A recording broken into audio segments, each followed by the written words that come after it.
Hora H do Agro, com Kellen Severo. Oferecimento Ihara. Consórcio Massey Ferguson, a partir de R$ 1.470. Acesse cnmf.com.br. Olá, sejam muito bem-vindos ao Hora H do Agro, um programa onde discutimos e analisamos os temas que mais importam para o agronegócio brasileiro. Há um mês do início do plantio da safra verão, estados registram restrição no abastecimento de diesel. A defasagem entre o preço vendido pela Petrobras e o mercado internacional está em 24%. A Argentina se prepara para as eleições primárias neste domingo e nós vamos saber quem está na disputa e quais os possíveis efeitos no agro argentino e também do Brasil. Enxurrada de leite estrangeiro no mercado brasileiro. Importação de janeiro a junho é a maior em 20 anos. E a gente vai tratar desse tema com atenção, dada a grande preocupação de produtores rurais. Você vai ver também que a Agência Climática Norte-Americana aumentou a chance de um super El Niño, um El Niño de forte intensidade. Onde vai chover mais e onde vai chover menos nesta próxima temporada? Tudo isso e muito mais a partir de agora. O Hora H do Agro já está no ar. O preço futuro do petróleo no mercado internacional atingiu nesta semana o maior patamar em quase 9 meses, com restrições de oferta.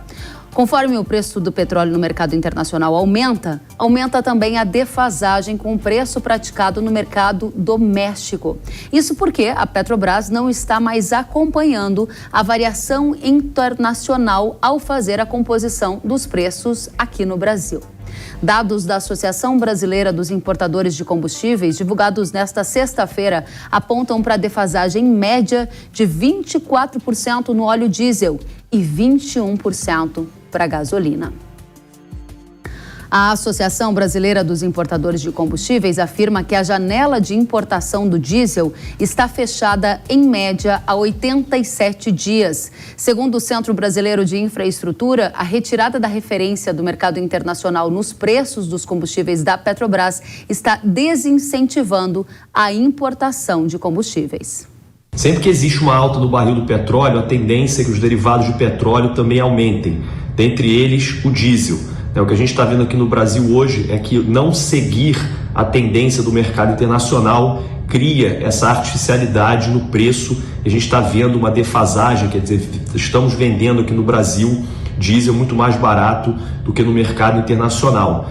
Agora é difícil a gente dizer em quantos %, qual é essa relação. O mercado de diesel também é um mercado global, uma commodity global, assim como o petróleo. Então é difícil a gente dizer quanto aumentaria o petróleo com essa relação para o diesel. Isso é uma regra de mercado, questão de oferta e demanda que precisa ser respeitada e é muito volátil. A defasagem e o aumento do preço do barril das commodities, leve em consideração também o câmbio, é feito quase que minuto a minuto. Então é difícil a gente dizer qual é essa relação precisa de percentual de aumento do preço do barril e aumento do derivado. A Petrobras, não seguindo os preços do mercado internacional, aquela famosa PPI, a paridade preço-importação, a gente corre sim o risco de faltar diesel no mercado. Por quê? Porque os importadores, o Brasil é importador de diesel, importador de derivados de petróleo. E quando você tem a empresa, o agente dominante, no caso a Petrobras, vendendo combustível mais barato, ela inibe a importação de outros agentes a trazerem produto que diminui o acesso dos postos-revendedores ao produto. Agora é importante frisar que quando a gente fala falta diesel, não é faltar de não ter mais diesel no mercado, não ter mais diesel quando o consumidor chegar no posto. Na verdade, a falta de diesel significa escassez do produto. Então, o que pode acontecer é que, em razão da diminuição desses agentes que hoje trabalham vendendo diesel, importando diesel e atendendo ao mercado nacional, como esses agentes não estão fazendo mais essa importação em razão dessa política de preço da Petrobras, existe uma falta no sentido de escassez do produto no mercado. Então, o que a gente pode ver é que talvez em alguns lugares, em determinadas localidades no Brasil, mais distantes de refinarias, de centros urbanos, onde a logística é mais complicada, a gente pode ver alguma intermitência do produto do diesel. Por exemplo, um posto de gasolina no interior do Brasil pode ficar 3, 4 dias sem o produto e depois voltar a ter. Obrigada, Pedro, pelas atualizações. A Associação das Indústrias Sucroenergéticas de Minas Gerais está preocupada com efeitos da defasagem da gasolina na competitividade do etanol. Vamos conferir. Nós estamos vivendo no Brasil, uma falta de clareza na precificação dos combustíveis fósseis, em especial os derivados de petróleo, gasolina e diesel. Nos últimos anos, a gente conviveu com uma regra que era o PPI, paridade de importação, e hoje nós estamos vendo que o preço internacional desses produtos está acima do mercado doméstico. E nossos produtores de etanol, a gente produz um produto que concorre, principalmente com a gasolina aí no mercado. Então a falta de uma política clara sobre a precificação de gasolina prejudica muito o setor de etanol. Obrigada, Mário Campos, pelo relato, trazendo aí a preocupação dos produtores de etanol direto de Minas Gerais. E agora eu vou conversar com o CEO da Posto Seguro Brasil, consultoria especializada em serviços para postos de combustíveis. Primeiramente, seja muito bem-vindo, Nélio, um prazer tê-lo conosco. O prazer é meu. Estou à vontade aqui para responder seus questionamentos. Muito obrigada. A primeira questão é que você fez, na sua consultoria, uma pesquisa, e essa pesquisa constatou que vários postos de combustíveis já estão relatando falta de diesel. A pergunta é: quantos postos foram consultados? Como é que está esse cenário no Brasil, de acordo com o seu levantamento? Na nossa consultoria, nós temos 300 clientes impactados com os nossos serviços, e a gente fez uma pesquisa geral, teve 85 respostas, e isso é variado entre postos de combustíveis e TRRs, que são os transportadores, revendedores e retalhistas, que fazem exatamente essa parte de entrega para o agro. Nélio, essa é uma questão importantíssima. Você consultou quase 100 fontes, então, diferentes estados brasileiros, e a conclusão que você chegou é que há falta ou restrição de diesel em quantos estados do Brasil? Eu vou contar os que hoje 23 estados têm problemas específicos, tá? Então, não é que esteja faltando já no mercado, é restrição. O que é isso? O posto de gasolina coloca um pedido de 30 mil litros e a companhia distribuidora só disponibiliza 20, 15 mil litros. Então, há uma restrição de volume, não está normalizado o abastecimento. Isso é atípico, isso não existe. Geralmente, você é atendido na sua necessidade. Interessante. A gente está exibindo agora para a nossa audiência que nos vê pela televisão um mapa que foi feito pela consultoria do Nélio, mostrando aí nas áreas pintadas quais são os estados em que já há postos de combustível, ou melhor dizendo, que há uma dificuldade para conseguir a quantidade integral que foi demandada de óleo diesel. Então a gente vê que nesse mapa é uma situação que já está acontecendo em diferentes regiões do país. Nélio, volto com você. Pois não. Colocando aqui, na região Nordeste, só o Piauí e Sergipe que não manifestou algum problema, tá? Na região Norte, não teve informação do Amazonas, do Amapá e de Roraima. O restante do Brasil, todo ele está com problema de restrição. E essa restrição na oferta do diesel ocorre por quê, na sua opinião, Nélio? Bom, o Brasil ele é dependente de importar o produto refinado. Estamos falando do S10, tá? O S10, não existe S500 lá fora para importar, só o S10. E o Brasil ele depende de 25% a 30% de importação desse produto. A Petrobras, antigamente, ela tinha o seguinte, ela pedia os produtos das distribuidoras com 90 dias de antecedência, fazia uma compilação, o que ela podia produzir, ela disponibilizava, o que ela não produzia, ela importava e atendia 100% da demanda nacional. Isso era um compromisso dela. Bom, mudou-se recentemente essa forma de importar. A Petróleo Brasileiro, conhecida como Petrobras, ela saiu da importação e ela só fornece a sua disponibilidade e deixou a cargo dos importadores fazer essa importação. E, nesse momento, ela implantou a PPI, que é para ter um preço equivalente ao preço internacional e que os importadores pudessem fazer as aquisições e disponibilizar no mercado interno. Com esse ano, mudou essa política da Petrobras e o que é que acontece?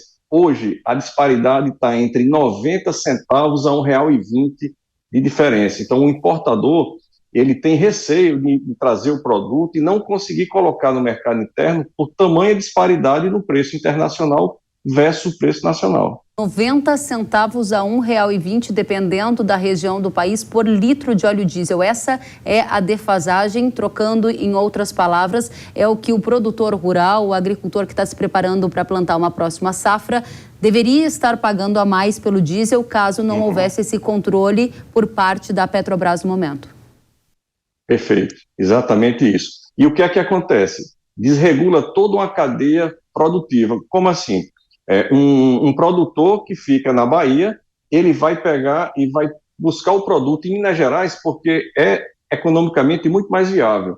Só que Minas Gerais não tem produção suficiente para atender o estado de Minas e o estado da Bahia. O que é que vai acontecer? Faltar produto para todos.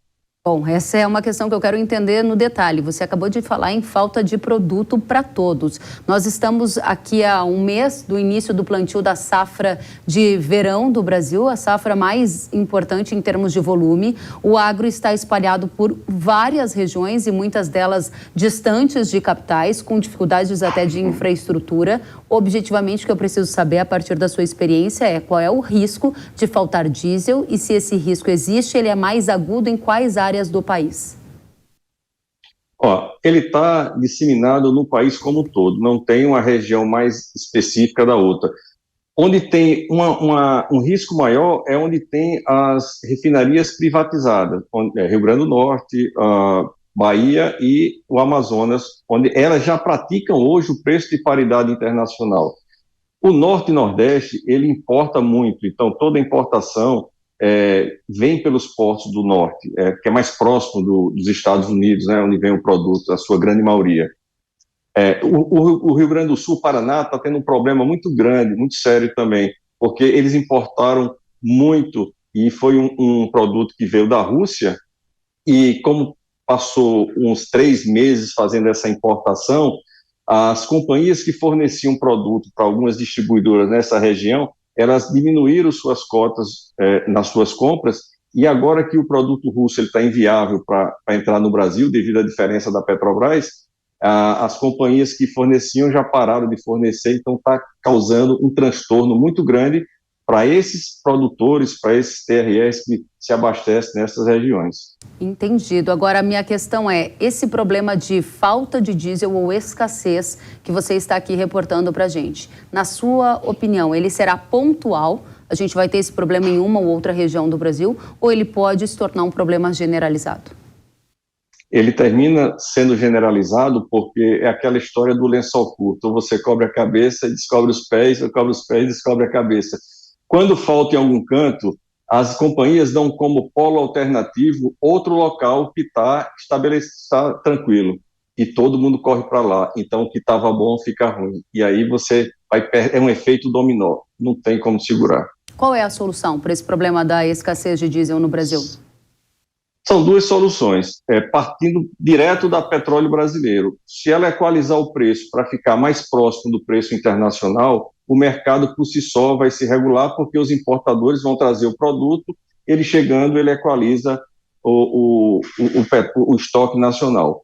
Ou a própria petróleo brasileira, a Petrobras, ela importar, como fazia no passado, 100% do consumo nacional, e ela disponibilizar o preço dela, esse preço. Agora, aí tem um problema, como é que ela vai importar mais caro para vender mais barato? É um risco muito grande ter uma ação judicial por essa ação, né? Entendido. Agora, para quem nos acompanha da Audiência Agro, as informações que você está trazendo são informações de altíssima relevância e que também acendem um sinal entre amarelo e vermelho. Afinal de contas, o diesel é fundamental para as operações no campo.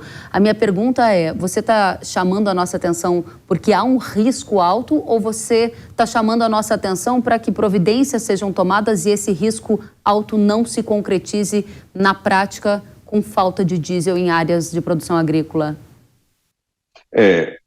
As coisas têm que ser alertadas no início para que a providência possa ser tomada. Se não for tomada nenhuma providência, a tendência é se agravar. O alerta não está tendo caos no Brasil, não está tendo escassez, falta de produto, não tem postos faltando produto, não tem fazendas desabastecidas. Não é bem isso. O que está acontecendo é que começa a ter restrição. E se esse estoque regulador ele baixar por um nível de muito risco, aí começa a ter o caos. Aí vai ser. A gente já passou por isso no passado, já faltou produto, e é tudo que o Brasil não precisa nesse momento é passar de novo por essa questão de desabastecimento. Então, é o alerta para que as providências sejam tomadas. Nélio Vanderlei, muito obrigada. Você que é CEO da Posto Seguro Brasil, uma consultoria especializada nessa área de combustíveis. A gente agradece demais pelos seus esclarecimentos, por dividir a sua experiência e estar feito esse importante alerta. Volte sempre, Nélio. Muito obrigado, estou à disposição. Obrigada. E agora a gente vai em frente, porque o produtor de leite aqui do Brasil está sentindo os efeitos do aumento expressivo das importações de países do Mercosul. Uma verdadeira enxurrada. Nesta tela você acompanha as importações de leite e derivados pelo Brasil de janeiro a junho. Veja que em 2023 houve uma disparada, marcando o maior volume de importação em pelo menos 20 anos. Em relação ao mesmo período do ano passado, as importações estão quase 3 vezes maiores. Segundo o CPEA, o leite importado está mais competitivo que o do Brasil, o que tem elevado as compras do produto de outros países e pressionado os valores internos. O Centro de Estudos revela que neste período do ano, época de entre-safra, a tendência do preço do leite pago ao produtor brasileiro seria de alta. Porém, com o aumento das importações, somado ao consumo mais fraco, as cotações estão em queda. O preço médio no Brasil do leite cru pago ao produtor em junho foi de R$ 2,55 por litro, de acordo com o CPEA, valor 22% mais baixo que o pago no mesmo período do ano passado e que também está abaixo que em 2021. Os produtores seguem preocupadíssimos com essa disparada nas importações. No início do mês, cerca de 1.800 agricultores protestaram nas ruas de Porto Xavier. Você, inclusive, vê as imagens desse protesto agora do início do mês de agosto. Foi em Porto Xavier, no Rio Grande do Sul, cidade que faz fronteira com a Argentina. Segundo a Federação dos Trabalhadores na Agricultura do Estado, a entrada de produtos dos países vizinhos com preços muito abaixo da produção nacional tem tornado as atividades praticamente inviáveis para a agricultura familiar brasileira. A entidade afirma que na Argentina, no Uruguai, no Paraguai, o quilo do leite em pó varia entre R$ 18,09 e R$ 19,65, enquanto no Brasil o quilo custa R$ 26. Um dos temas discutidos entre parlamentares da bancada do agro nesta semana foi o aumento das importações de leite. O deputado Domingos Sávio, do PL de Minas Gerais, disse que o Brasil está passando por uma importação de leite que ele classificou como predatória. Vamos ver. Estamos sofrendo com uma importação predatória que destrói a produção nacional e não beneficia em nada o consumidor. Eu vi deputados trazendo fotos da gôndola do supermercado com um litro de leite no supermercado a R$ 7. Não baixou o leite no supermercado, mas tem empresa pagando ao produtor rural pouco mais de R$ 2 por um litro de leite. Não paga o custo de produção. E por que isso? Por que essas empresas, algumas multinacionais, fazem essa covardia? E como que elas conseguem fazer isso? Elas importam leite em pó da Argentina, do Uruguai, muitas das vezes até da própria fábrica que ela possui lá na Argentina e no Uruguai. E importa sem pagar nenhum centavo de imposto. O governo facilita a vida dessas empresas trazer o produto da Argentina, do Uruguai, baseado no acordo do Mercosul, e esse leite chega aqui. Se ele melhorasse a vida do brasileiro, seria uma justificativa, mas ele não melhora. O deputado disse também que apresentou um requerimento para retirar o leite da lista de produtos do Mercosul isentos de imposto ao entrar no Brasil. Então eu apresentei um requerimento ao lado dos demais colegas, já estou com a assinatura dos demais colegas e com o apoio integral da FPA, para que nós possamos encaminhar ao presidente Lula, aos ministros, ministro da Agricultura, Fávaro, ministro Paulo do Desenvolvimento Agrário, Porque hoje é bom lembrar a agricultura familiar que o governo tanto fala, que quer defender o pequeno produtor. Mais de 80% da produção de leite no Brasil é pequeno agricultor, é agricultura familiar, que está quebrando, não está dando conta de manter a família, né? Muito menos manter o rebanho. Então, todos esses colegas assinaram o requerimento pedindo que o presidente Lula e os ministros que cuidam da área socorram o produtor de leite. E são várias as medidas, mas a principal que eu estou pedindo é que o leite seja colocado na chamada lista de exceção do Mercosul, que é a lista que estabelece que aquele produto tem que pagar imposto para entrar no Brasil. Muito obrigada ao deputado Domingos Sávio pelas colocações. A gente vai cobrir com atenção ainda mais o leite nesta edição. Porque nesta semana o ministro da Agricultura, Carlos Fávaro, afirmou que o governo vai comprar leite em pó a preço de varejo através da Conab para ajudar o setor no momento de crise. O anúncio da medida foi feito durante a Agroleite, evento que ocorreu em Castro, no Paraná. Venho aqui já, junto com o presidente da Conab, está aqui Edgar Preto, para pegar sensivelmente as demandas, com o compromisso de vocês, que ainda nesta semana começamos medidas emergenciais. Aquisição a preço de varejo de leite em pó pelo governo federal para enxugar esse mercado e já garantir rentabilidade às cooperativas, que vão consequentemente gerar rentabilidade aos nossos produtores. Fávaro, o ministro, ainda disse que as importações de leite do Mercosul são um tema sensível e que é necessário achar alternativas para o agricultor brasileiro ter mais competitividade. Claro que é muito sensível a questão do Mercosul. É um bloco comercial importante para o Brasil. Nós vendemos ao Mercosul manufaturados que nos dão muita competitividade, ganhos e oportunidades aqui dentro do Brasil. Mas não pode ser em detrimento de uma cadeia tão importante que gera emprego, gera oportunidade, como a cadeia do leite. De fato, investigar, saber, e é um direito nosso, não é nenhum tipo de rompimento com o acordo do Mercosul. Se o produto é produzido na Argentina, se é produzido no Uruguai, é legítimo. E aí nós temos que então achar a alternativa para que nossos produtores tenham competitividade. Agora, se os produtos que estão vindo para o Brasil não têm origem na Argentina ou Uruguai, aí nós temos que usar das sanções, das medidas necessárias para proteger o nosso mercado e os nossos produtores.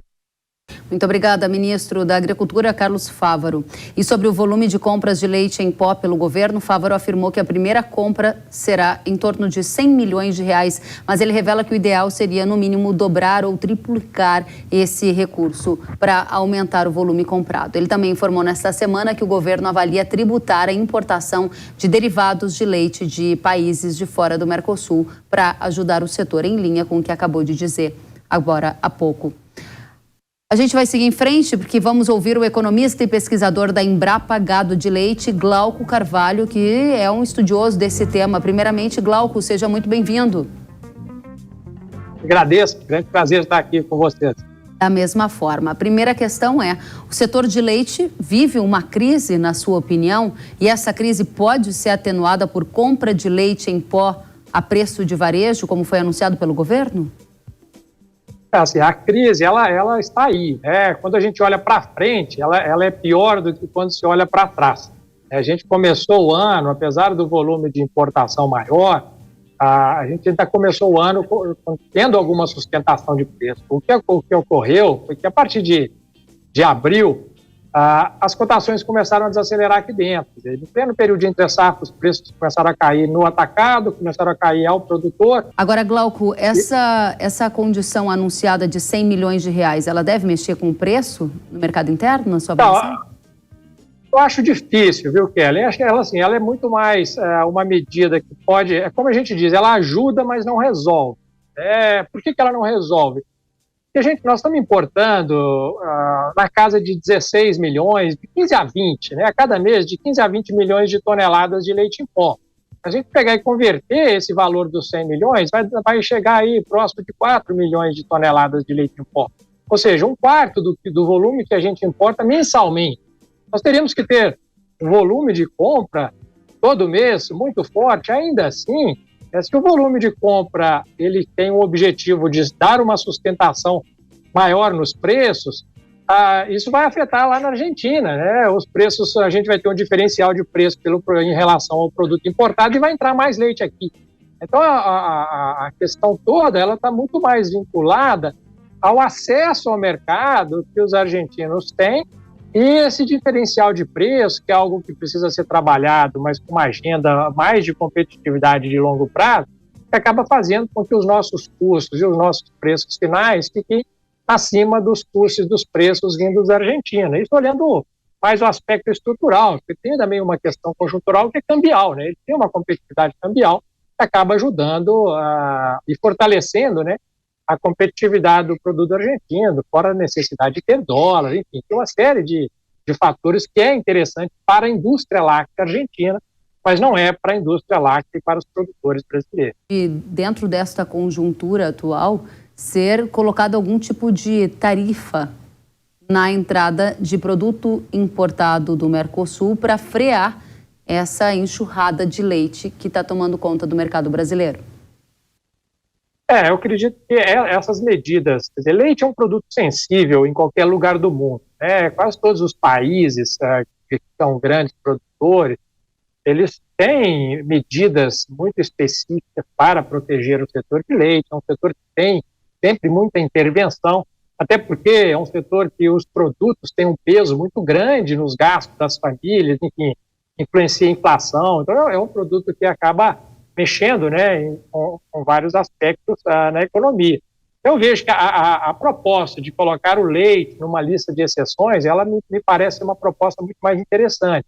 E aí sim, você cuidar um pouco mais do mercado interno, trabalhar um desenvolvimento do setor e aumentar essa competitividade, e aí ter um cronograma, por exemplo, de médio e longo prazo, de uma certa desgravação, né? Pode ser também colocado aí uma possibilidade de ter cotas, né? No passado nós tivemos isso, não era uma política de governo, era uma política de acordo entre os setores privados do Brasil e da Argentina. A gente tinha ali uma cota que ficava limitada a 3, 4 mil toneladas de leite em pó por mês de importação. E aí, quando chegava próximo desse limite, a importação ela parava. Então, nós tivemos isso durante muito tempo. Acho que ela deve ter terminado por volta de 2016, 2018, alguma coisa por aí, não me lembro a data exata. Mas é algo que acabava regulando um pouco o mercado.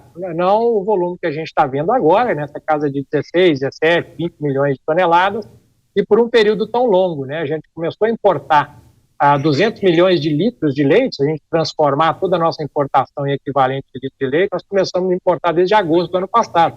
Então, a gente está fazendo aí o aniversário de um ano de importações mais altas e, obviamente, que tem aí esse impacto negativo sobre o setor. Possui um número muito grande de pequenos produtores, médios produtores, que acabam sendo muito prejudicados, porque eles estão numa condição pior, né? Seja para a venda do produto, seja para a compra de consumo. Glauco, me diga uma coisa, olhando para a conjuntura, né? A gente já discutiu aqui que é necessário, de forma estrutural, que se aumente a competitividade da cadeia leiteira do Brasil. No entanto, nós temos agora uma conjuntura mais urgente, que é de crise no setor de leite. Muitos produtores rurais têm me mandado mensagens, inclusive, dizendo da situação difícil que vivem. A minha pergunta objetiva para você é: se não houver esse cenário de cotas para importação de leite, como você mencionou que havia no passado, o que os produtores de leite podem esperar daqui para frente em termos de preço e de importação? Eu vejo que assim, se a gente não tiver nenhuma restrição nessa entrada, a tendência baixista para os preços ela deve seguir, deve se acentuar, porque a gente vai entrar agora no período de safra. À medida que a gente vai ter uma safra crescendo, isso mais tomando aí o leite importado, e sem uma demanda que vem reagindo muito, quer dizer, no primeiro semestre a nossa demanda estava pior do que o primeiro semestre do ano passado, você não tem sustentação de preços, e aí o produtor, obviamente, ele vai ficar numa situação complicada, né? Glauco Carvalho, economista e pesquisador da Embrapa Gado de Leite, agradeço muito pela sua presença, pelos esclarecimentos. Volte sempre. Obrigada.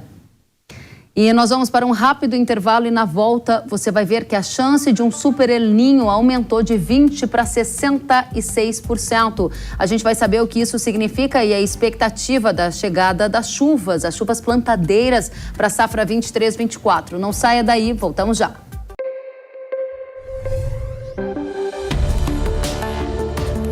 O agro, setor que movimenta a economia brasileira, gerando renda, emprego e oportunidades para toda a população. Hora H do Agro, com Kellen Severo.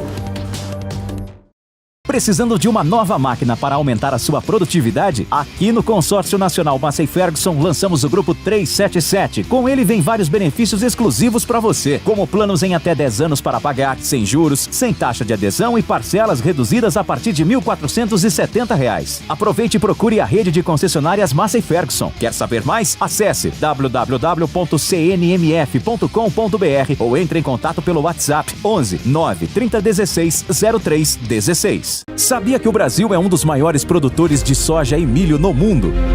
Esse mercado movimenta mais de 70 bilhões de dólares anualmente e tem muitas oportunidades. Com o curso de comercialização de soja e milho da NIL, você aprende a negociar preços em bolsas internacionais e proteger seu capital. O professor João Birkan tem mais de 60 anos de experiência e vai te ensinar como ganhar dinheiro no agronegócio.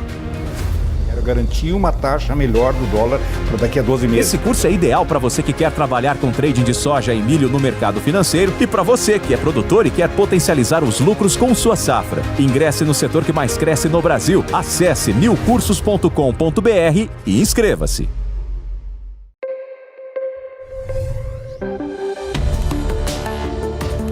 O agro, setor que movimenta a economia brasileira, gerando renda, emprego e oportunidades para toda a população. Hora H do Agro, com Kellen Severo. Estamos de volta com Hora H do Agro aqui na tela da Jovem Pan News. Neste domingo, dia 13, acontecem as eleições primárias na Argentina. Essas eleições são uma espécie de rodada preliminar para definir os candidatos que vão disputar a presidência do país em cada partido político.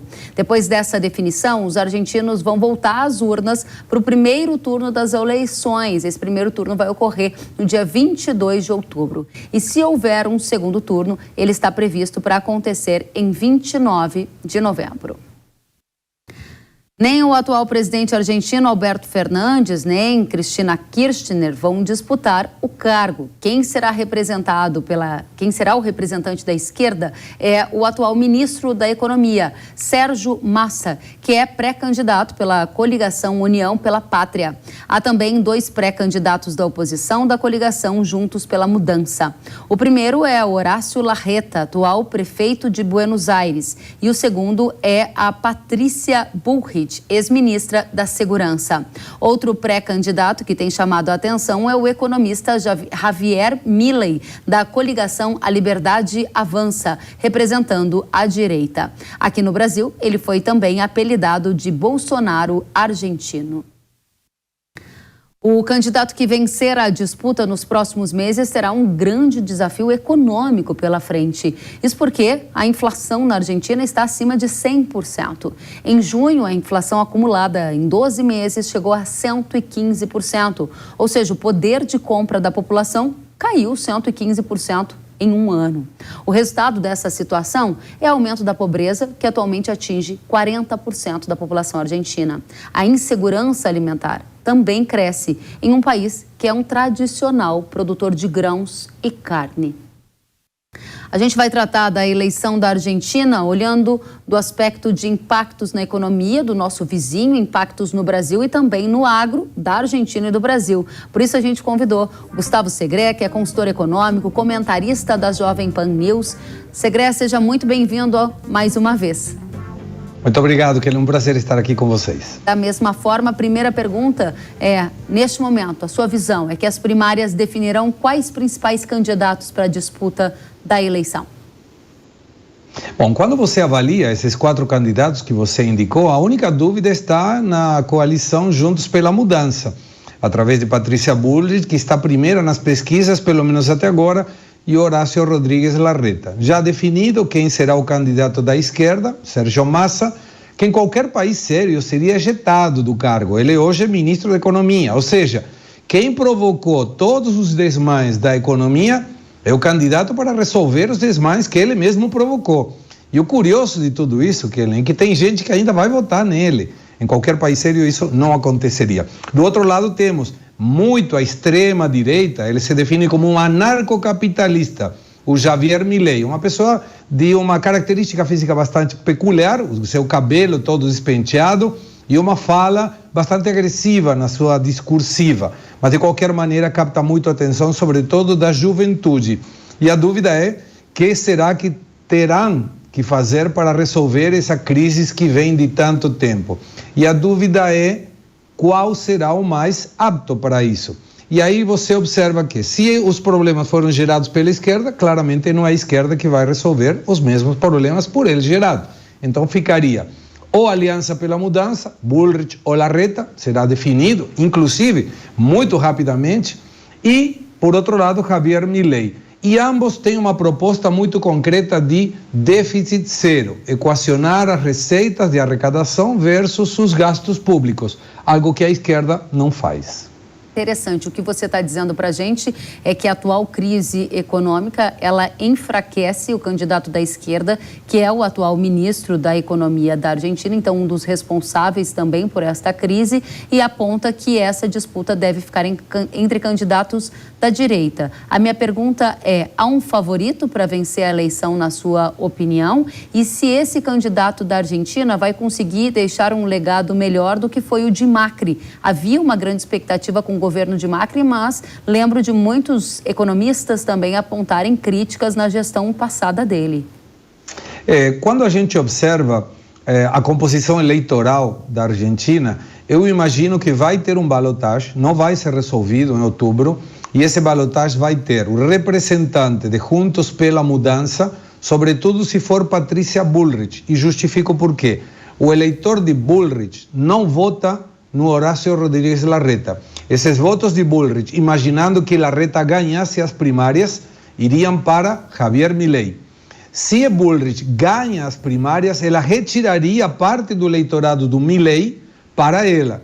E aí a segunda eleição, em novembro, estaria entre Sérgio Massa, curiosamente, porque tem um 25%, 30% do que eu denomino a dissonância cognitiva militante. Não importa o que eles veem, não importa o que eles leem, não importa a pobreza que está gerada, mas ele continua votando nesse modelo econômico e político. E o Milei, que está com uma margem de 15%, 17% de preferência eleitoral, tem muito para crescer, mas não me parece que seja o momento dele ainda, porque ele está muito fraco nos estados provinciais e vai precisar, inclusive, mesmo ainda ganhando, um Congresso que seja favorável às reformas. E ele não tem essa força hoje. Então, diferente do que eu havia concluído anteriormente, você está dizendo que a disputa, de fato, vai se dar entre esquerda e direita, e a definição que se precisa fazer agora é qual vai ser o candidato da direita, correto, Segré? É um centro-direita, mas Larreta está um centro mais centro, e Bullrich é um centro mais à direita. E o Milei, muito mais à direita, no conceito, por exemplo, de propor venda de órgãos no setor privado, avaliar a possibilidade de vender crianças, inclusive, no futuro. É um discurso que a gente não está muito acostumado, não. Realmente. Agora, a minha questão para você é, trazendo para a comunidade agro, o agro é muito importante para a Argentina, é muito importante para o Mercosul e é importante para o Brasil. O que você enxerga de possibilidades de mudança nesse cenário mais da agropecuária a partir do resultado da eleição argentina que se aproxima? Imaginando por um momento que o milagre aconteça e o Sérgio Massa possa ganhar a eleição, não vai mudar nada do desastre que tem hoje. Uma economia que, além de ter um dólar oficial próximo dos 300 pesos e um dólar real, que é considerado ilegal, mas é o que rege a economia em geral, de 600 pesos, ainda a Argentina tem o que se denominan retenções às exportações, que é o imposto que o produtor paga para exportar o produto. Então ele já recebe a metade do valor do tipo de câmbio e, além disso, sobre esse valor tem retenções que podem chegar a 30%, 35%. Se ganha o Juntos pela Mudança, mais ainda se ganha Milei, essas retenções devem terminar. Não poderá ser no curto prazo, porque se terminar no curto prazo, o déficit fiscal primário da Argentina aumentaria pelo menos em 4 pontos sobre o PBI, um absurdo. Mas ele deveria ir normalizando o tipo de câmbio, porque ninguém consegue comprar dólares nessa cotação, e melhorando a questão de equilíbrio fiscal, para que a partir do equilíbrio fiscal, as contas públicas melhorando, possa normalizar o tipo de câmbio e ir reduzindo essas retenções, as exportações. E aí vai ficar um agro argentino muito mais competitivo. E isso pode ser um problema para o Brasil no médio prazo. Interessante. O que você acha que foram alguns erros de Macri que não podem ser repetidos por uma centro-direita ou direita que venha a ganhar a eleição na Argentina? A primeira questão é que na composição do Senado, desde o regresso da democracia, era composto por uma maioria do peronismo, do populismo de esquerda da Cristina Fernández. Então o Macri evitou levar propostas de mudanças de estrutura política, como a reforma da Previdência, a reforma trabalhista, a reforma sindical, porque ele sabia que não ia passar no Senado. Isso foi um erro, porque evitou enviá-lo quando ele poderia ter conseguido o custo político de ter tentado e o peronismo não aprovado.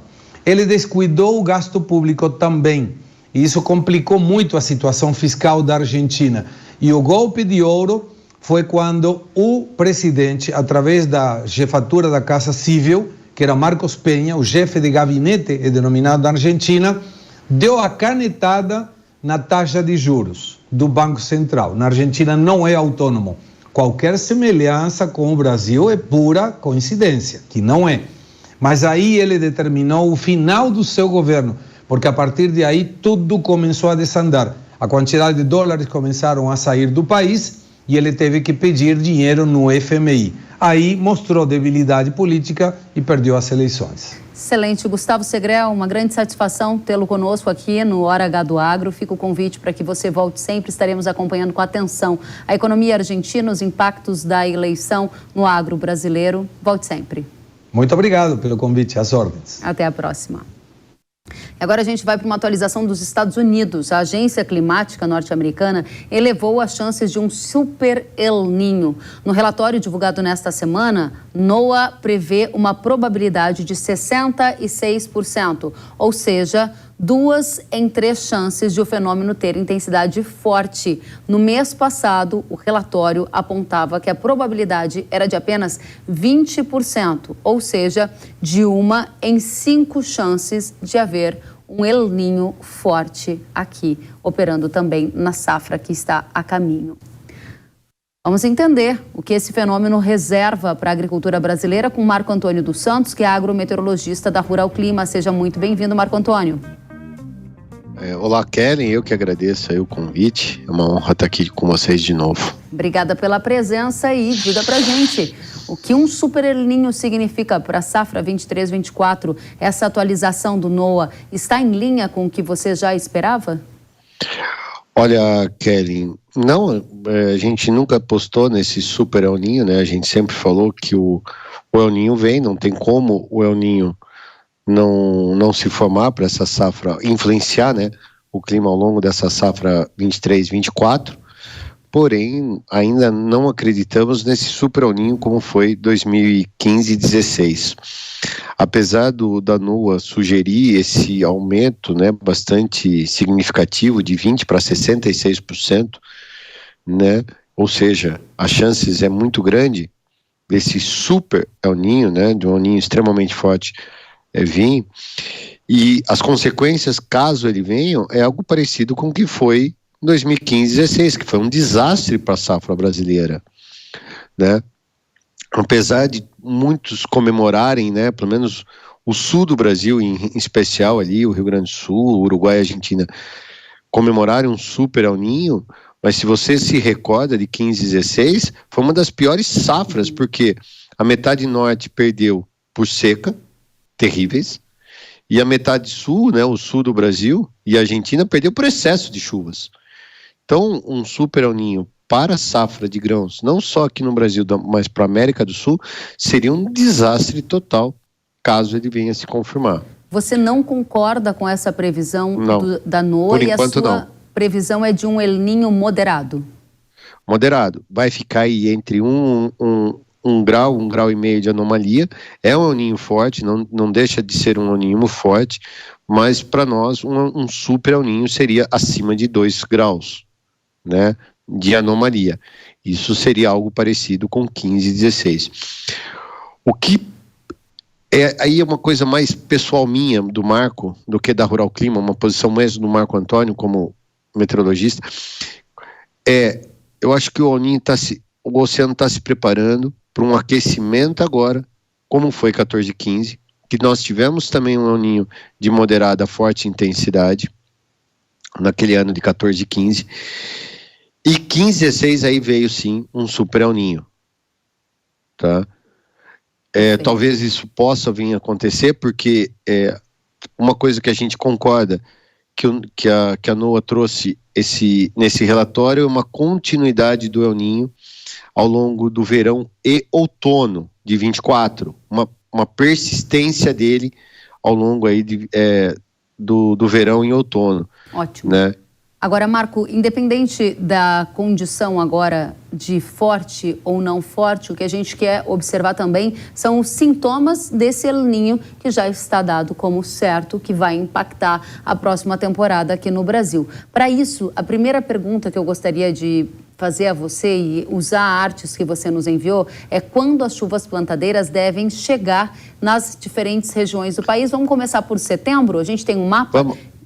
E aí eu peço que você nos chame a atenção. O que você Kelly, destaca? eu acho que, independentemente, se você me permite 30 segundos aí agora, eu acho que independentemente se vai ter um super El Niño ou não, se o El Niño, de qual intensidade está vindo, eu acho que quem está nos assistindo, o produtor em especial, quem trabalha com agronegócio tem que saber, é que mudou as características oceânicas, que foi nos últimos 36 meses. Nós estávamos sob efeito de uma laninha, agora estamos sob efeito de um El Niño.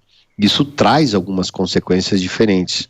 Ou seja, se você colocar de novo esse mapa de setembro, você vai ver que as chuvas em setembro já estariam dando condições para que várias regiões, tanto do sul, sudeste e centro-oeste, já comecem a semear suas lavouras assim que terminar os vazios sanitários da soja. Ótimo, então vamos colocar de novo o mapa de setembro para que você nos chame a atenção. Setembro, ao que tudo indica, nesse mapa você nos diz que a chuva vai chegar e o plantio, a partir do fim do vazio sanitário, deve ganhar volume em quais regiões principais? Exatamente. E aí, setembro, lógico, as chuvas ainda vão ficar mais concentradas no sul, vai chover no Mato Grosso, vai chover no Goiás, o mapa está mostrando um pouco as chuvas, mas vai ter aquelas chuvas, o produtor vai conseguir ir a campo, porque assim, não é umas chuvas, aquelas gerais, mas vai chover, né?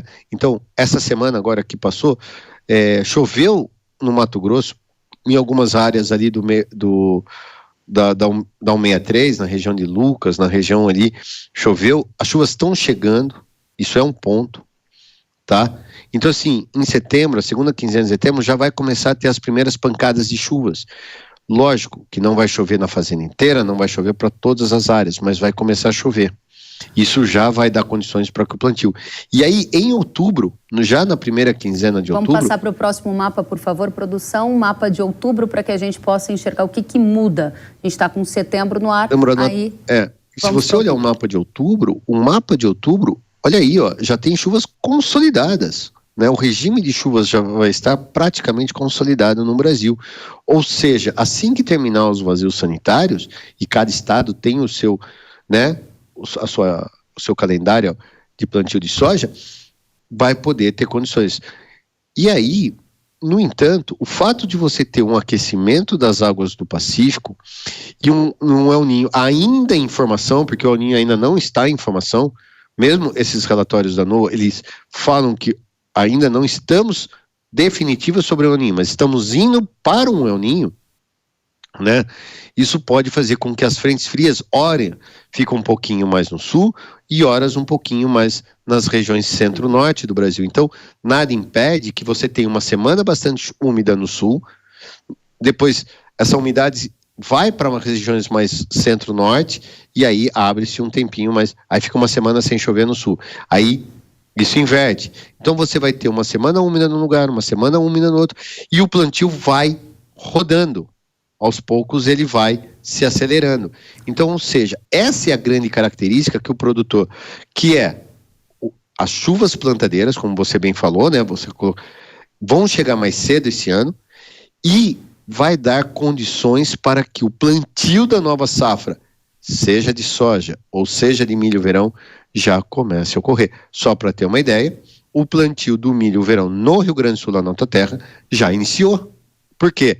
Está chovendo bem, não tem geadas previstas, como a gente sempre comentou, que não havia previsão de geadas, as temperaturas estão altas por conta do El Niño, então isso já está dando condições. É assim que vai funcionar o início dessa safra. Muito bem, então já passamos por setembro, outubro, a gente vai avançar um pouquinho mais, tem mais uma arte que o Marco Antônio e a Rural Clima enviaram para a gente, para ver qual é a condição do tempo em novembro. E aí eu queria perguntar para você se o El Niño começa a dar as caras, já estou vendo mais chuva ali no sul do Brasil, especialmente Rio Grande do Sul, né?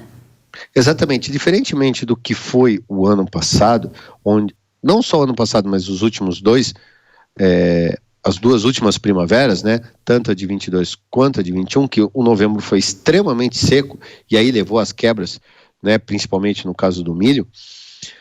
Esse ano não.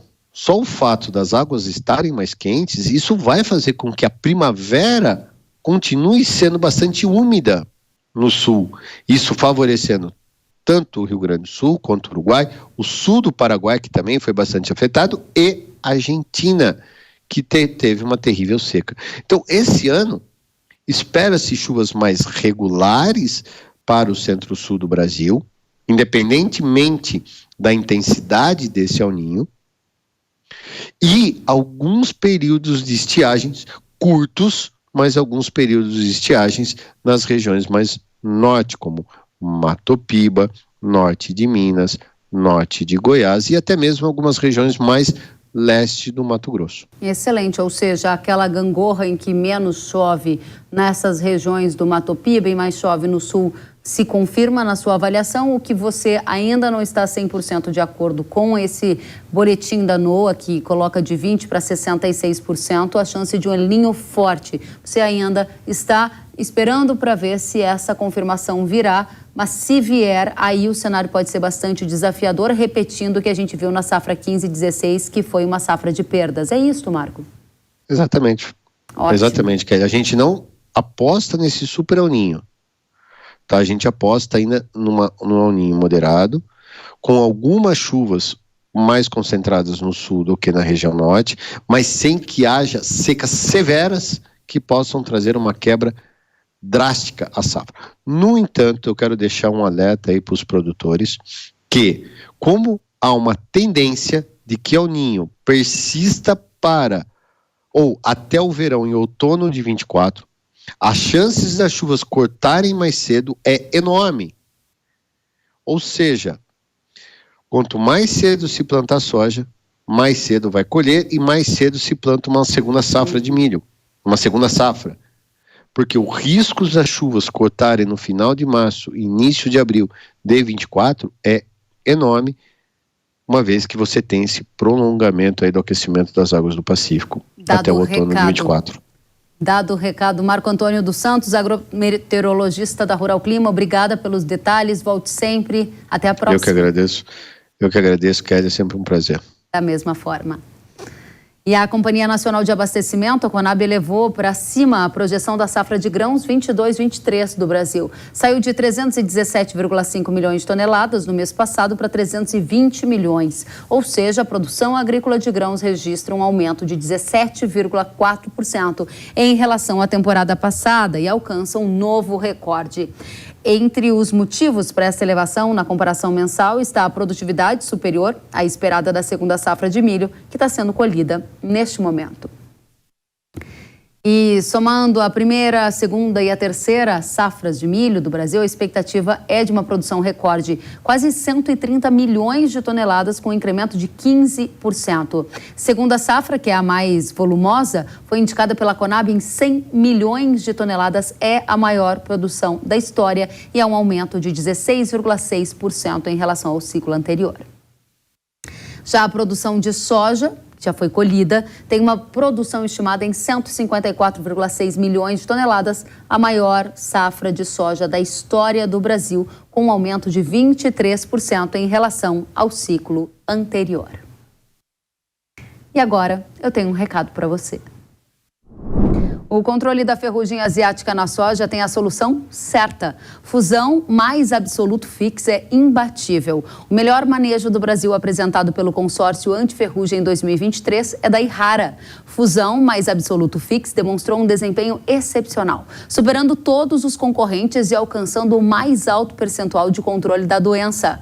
Quer tornar a sua lavoura líder em produtividade também? Acesse ihara.com.br ou o QR Code que está na sua tela e saiba mais. Muito bem, e o Hora H do Agro de hoje fica por aqui. Desejo a vocês uma ótima semana. Obrigada pela companhia. Eu espero vocês. Até a próxima. Tchau.